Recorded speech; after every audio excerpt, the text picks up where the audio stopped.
Jimbo 203 back at you with another one.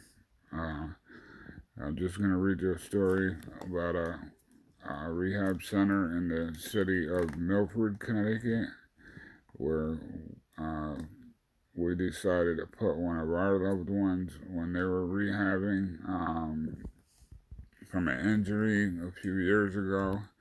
And I'm going to tell you a little story about this place at the end of this video. Uh, so I'm going to read the article first. The Milford Rehab Center home to coronavirus outbreak, according to state.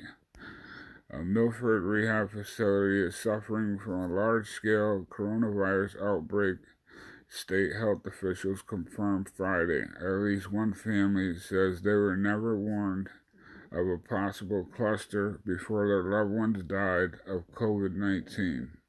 And I believe it. Spokesman for the Connecticut Department of Public Health, A.V. Harris, says the 44 residents at Golden Hill Rehab Pavilion on Bridgeport Ave tested positive. That's nearly half of the facility's residents. Golden Hill's directors said they notified residents' families timely and as appropriate, and that, I believe, is a lie. However, the family of 65-year-old Johnny Johnson, who lived in the home while he recovered from a colonoscopy, said they were never warned. Terrible. I'm upset. I want answers. I want to see about how to go about getting these answers from them, because the families should be informed, says Johnson's niece, Keisha Johnson.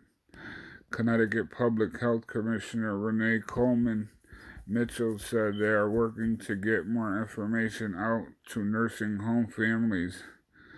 It is extremely fluid, it is fast, and it's furious in regards to all of us trying to work to address the needs of this most vulnerable population, said Coleman Mitchell. The state plans to designate some nursing homes as COVID-19 only and says it will move healthy patients out. DPH has been in contact with the facility staff, administration, and owner, and DPH has conducted an on-site visit and verified that residents have been appropriately cohorted, said Harris. They're just going to cover up for it because that's what they do.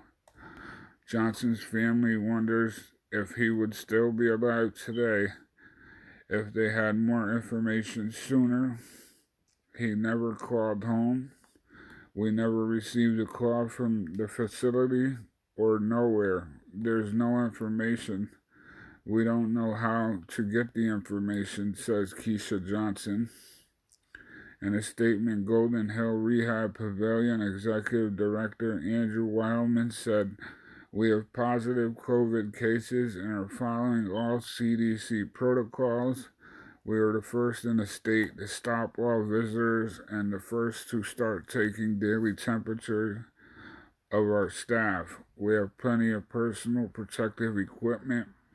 We appreciate the Department of Health support and that of the community as we continue on the front lines of this battle." By phone, Wildman added that the coronavirus test didn't come back until Thursday. The state says 7 of Golden Hill's COVID-19 patients are now hospitalized. And let me just tell you a little something about our escapades with this place. I had a loved one in here recovering from an injury. They told my loved one that they will never walk again. There was just, like,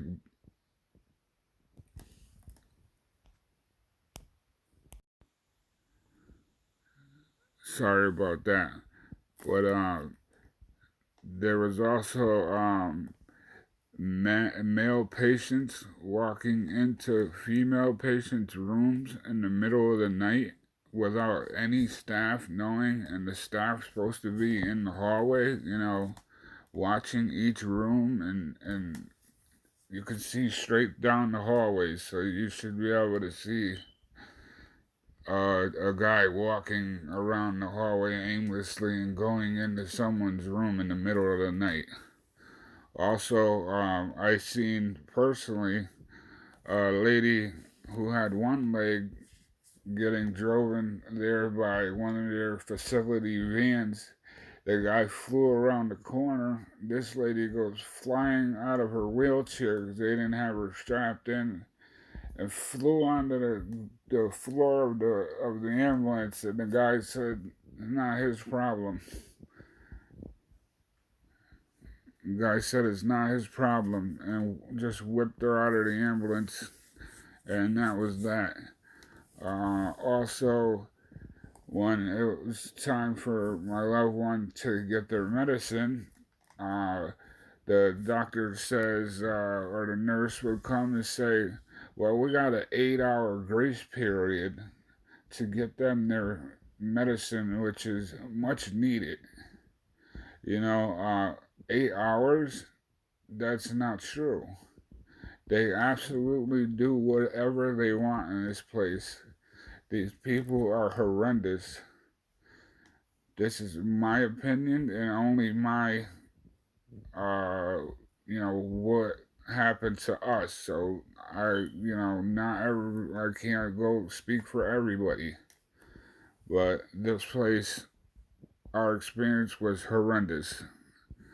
On top of that, they would not give showers. I literally had to go there every day and give my loved one a shower because they refused to. The list goes on and on. They say that my loved one would never walk again, right? And therapy was, I think, twice a week for 45 minutes.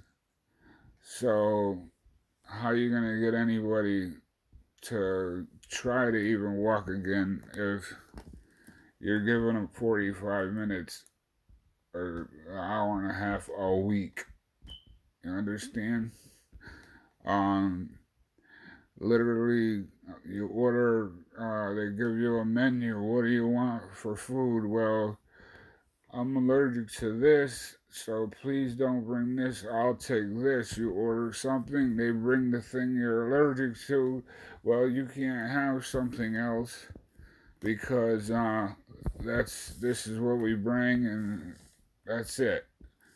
It wasn't until I bring another family member who is in the field of law to speak to them and have a meeting that they started changing their ways a little bit. And then as soon as he stopped coming, they went right back to it and did not give the meds in the proper time.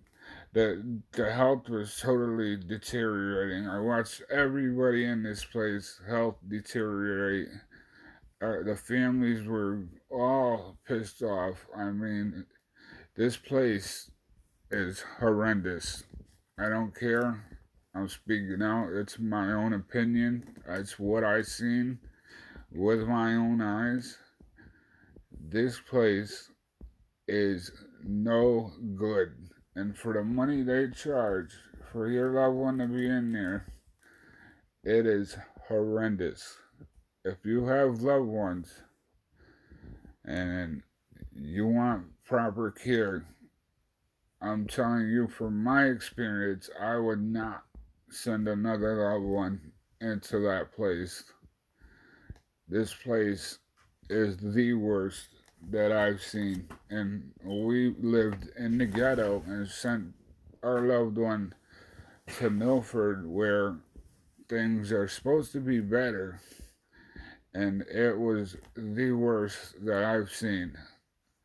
We'd come 2, 3 days in a row, and there would still be food on the floor from people coming and 2, 3 people in one room, 4 people in one room, patients, and they would throw stuff on the floor, and that stuff would still be there. It was very bad, very, very bad. Just letting you know, I do not doubt anything that this family is saying about their loved one going in to recover from a simple colonoscopy and die from COVID because they were not told by this place. This place is known liars. They lied to us, and they lied to us, and they lied to us.